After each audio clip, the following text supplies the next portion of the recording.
first person in the city of El Paso to receive the COVID-19 vaccine. A milestone moment for the medical community. Less than a year since this pandemic began, we are seeing the first doses of the vaccine administered. It came shortly after at University Medical Center. One nurse calling it the light at the end of the tunnel, but warning the fight isn't over yet. But it wasn't just El Paso receiving the first doses. Memorial Medical Center in Las Cruces is also seeing its first doses arrive, and our crews were there for both. Good evening, and thank you for joining us for ABC 7 at 6. I'm Stephanie Valle. And I'm Eric Elkin. And it's a moment the entire country has been anxiously awaiting for. We're witnessing what's being called the largest vaccination effort in U.S. history. 2,900 doses of the vaccine arrived at University Medical Center. Then they were immediately placed into freezers like the one you see right here.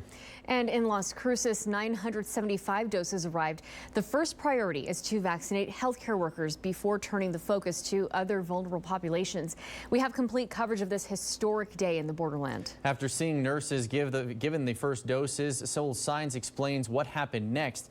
Kate Beery will join us in Las Cruces as long-term care facilities wait for their turn. But first, from the time that the vaccines arrived at UMC to the moment they were administered, ABC 7's Michael Gordon followed the process. He joins us live now with this update. And Michael, walk us through who was picked to get these vaccinations first and what that moment was like.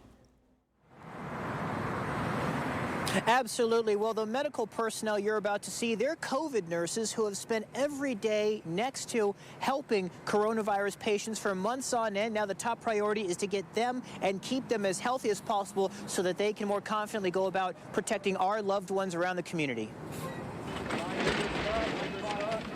First, the drop-off. It's done. And then hours later, the payoff. I see the light at the end of the tunnel. I see hope. These soldiers in the war against COVID say this is a major morale booster. For a while, we just felt kind of defeated. You know, every day we would just be like, oh, what's going to come today? But I feel with this vaccine, hopefully we can defeat it. They say they already feel more confident in their ability to treat their patients at work and also to keep their own families safe back at home. I really did not want to get COVID, and I don't want to introduce that to my daughter. She's had breathing problems when she was younger, and I don't want that to happen to her. In the next 5 days, thousands more doctors and nurses will all be vaccinated, helping to really turn the tide against this unseen enemy. This is going to help us so that we have more providers in the hospital being able to take care of the patients. Right now we're having a lot of travel and contract that come in. With the nurses getting vaccinated, they won't have to miss work. And yet their most important message is for those who may think that this fight is now won. So just because you have the COVID vaccine doesn't mean that you're prone to not get COVID. You can still get it. And in the next 5 days, you're going to see those front-line doctors and nurses being put first in line for the vaccine. And then after that, hospitals are going to move their way down and work towards vaccinating their administrative staff and their logistical staff, all in a planned effort to make sure that everyone here is as safe as possible so that they can keep those patients as well treated as possible and also get them healthy as well. We're going to have more on this later. For now, reporting live outside of University Medical Center, Michael Gordon, ABC 7. All right, Michael, and the hospitals of Providence will be receiving its own vaccine shipment as soon as this Friday, along with Las Palmas del Sol also reportedly awaiting their own vaccine shipment to arrive soon as well. And now that the vaccine has arrived and frontline healthcare workers are being vaccinated, what comes next? ABC 7 Saul Signs continues our complete coverage. Hey, Saul, so when can those who aren't healthcare workers and nursing home residents expect to be vaccinated? Well, Stephanie and Eric, regular folks like you and I may not expect to get a shot at the vaccine until quite possibly June or July. Well, that's probably because of what Gordon was telling us. Michael Gordon was just telling us the frontline healthcare workers have to get the vaccine first. Folks who work in a hospital just like this one, UMC. If folks are wondering why them first, well, they're the ones exposed to COVID-19 patients. After that come all the other healthcare workers, paramedics, and emergency operators.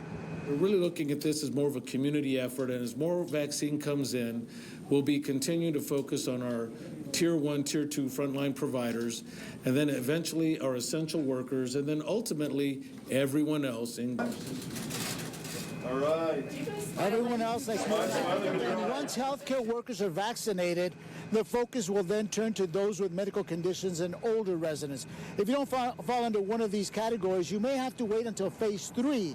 That's when there's sufficient supply of the vaccine. Remember, this is only the first batch. Cintron says as more vaccines are produced, more shipments will arrive to El Paso, but County Judge Ricardo Samaniego points out, and some polls have shown not everyone is on board with vaccinations. Samaniego says there should be no hesitation if you fall into a group in line for the vaccination. In fact, Samaniego says he's willing to take the vaccine to show it is safe and effective. It's going to be very, very important that there's no hesitation, because any hesitation will create sort of a backlog. It does. If I'm 65 and I've got underlying conditions and I'm hesitant, by the time they might get back to me, I might die at that point in time. Now, local health experts have told me that in order for a region like this to achieve herd immunity, at least between 60 to 70% must be vaccinated. Reporting live outside UMC, Saul Saenz, ABC 7.